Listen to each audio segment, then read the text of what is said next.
Good morning, good morning, good morning. For today's video, we're going to show you unsaon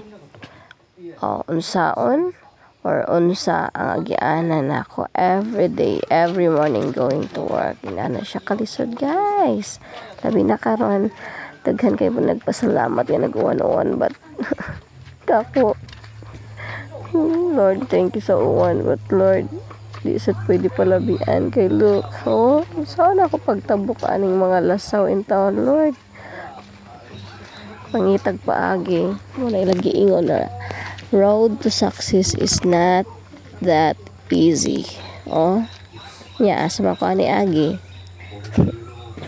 ngita tag paagi para makanadto ta sa atong padulungan, kay you have to move forward para maka gets ka sa imuhang goal. Charot lang.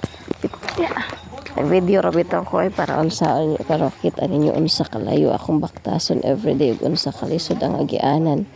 Kung nagyaw-yaw mo, nagreklamo mo sa kalisod sa inyong agianan karon nga simentado na gani na nya lasaw, how much morning akong agianan perting pagka pita lubak-lubak lasaw pa gyud. Unya kay pobre man ta, di ta pwede magreklamo, diba?